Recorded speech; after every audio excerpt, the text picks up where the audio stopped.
bring up my whole bone of contention here. Go. Which is like, yeah, I mean, I like the relationship, but I don't know, I guess what I was hoping to happen was that you had, you know, Xavier already saw into his mind, right? And like, you know, saw how, you know, his homicidal tendencies, that he wanted revenge, he wanted blood. So Xavier was said, like, you know, what did he do? All he did was like talk to him. Yeah. Explain to him, hey, you know, what you're trying to do isn't right, blah, blah, blah. Yeah. And I understand that, but I wish he had like taken it to the next level. I mean, I don't know. I really don't know. I mean, I'm not a writer, so yeah. It should have been something to persuade Magneto, like, hey, you shouldn't do it. You should not. Just, and I don't know. I was hoping for like, you know, for some level of redemption from Magneto, right? Because like Xavier knew the whole time that he was gonna kill Shaw. Yeah.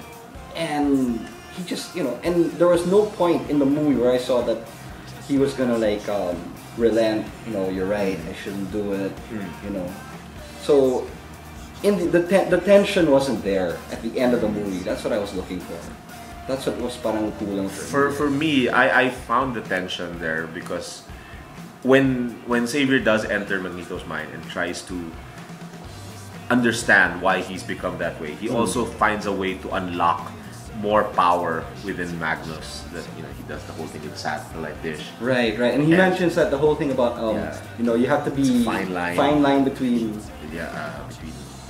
your anger or something like that, like peace or something. So there was a point there where they really got along. I mean, again, it's a suspension of the disbelief because you only have 2 hours and 20 minutes.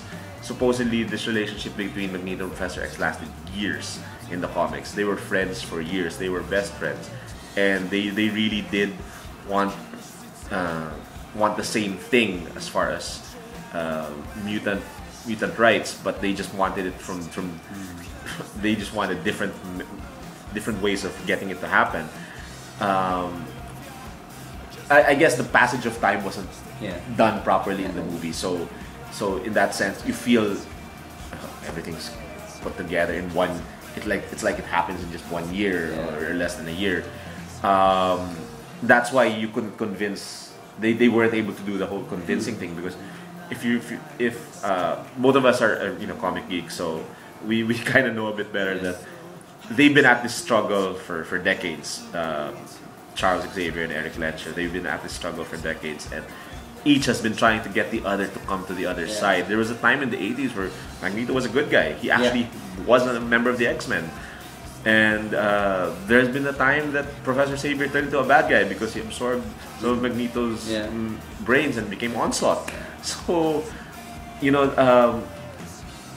again, I have to separate my being a comic fan from being the movie guy here, because all of my comic knowledge bogs down this movie. If I used all of my comic knowledge, I'd be nitpicking like crazy. You know, I'm already nitpicking.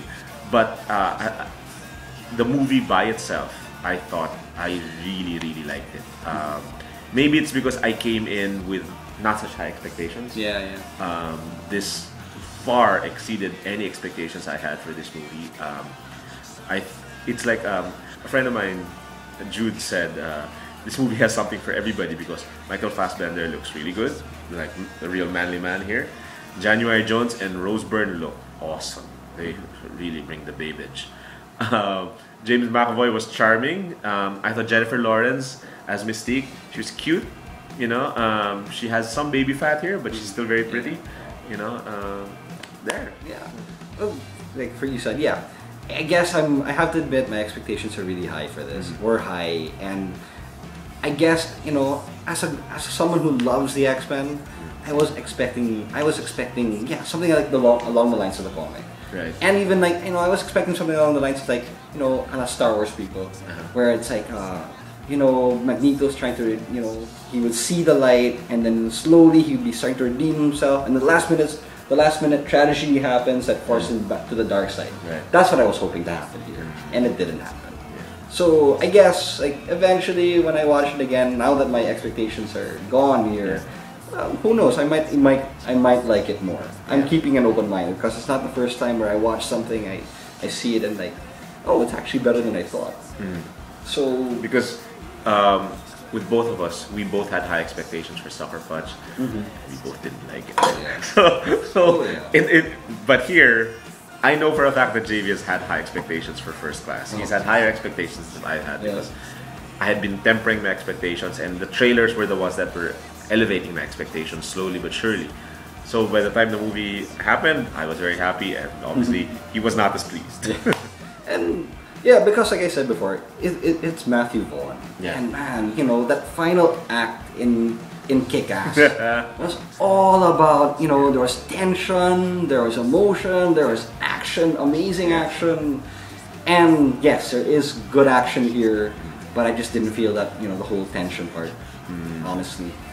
It wasn't there for me. I wish it was, but like, it was like the type where like, it was a type when I was watching the whole time. Like, come on, where is that? You know, where is that feeling I'm looking for from Kick-Ass? And Right. ah, Yeah. you know. And well, there. I felt enough of the tense moments, and I really dug that '60s groove. I mean, when they were recruiting and they were playing all that '60s funky, and I was like, damn. That was one for me. One of the other, aside from the cameo, Yeah. that was one of the best parts as well. I was thinking, man, it's literally like the only thing missing was Austin Powers or maybe James Bond showing up because you really felt the '60s vibe. I mean, the cars, the costumes, you know that. You're a big James Bond fan, right? Yeah. There you I go. really like, you know, because I've been a fan of Dr. No and Goldfinger and all these '60s movies. So they crank it up here, and wow. Yeah, it's a good combo. Yeah, it's a good combo. combo. It's just kind of, well, again, if you were to nitpick, you know, Alex Summers is here, Havoc, and he's supposed to be Cyclops' younger brother in the comic, and here he's basically going to be aged like a dad for Cyclops already. So try to keep that. Together, you know I love ya.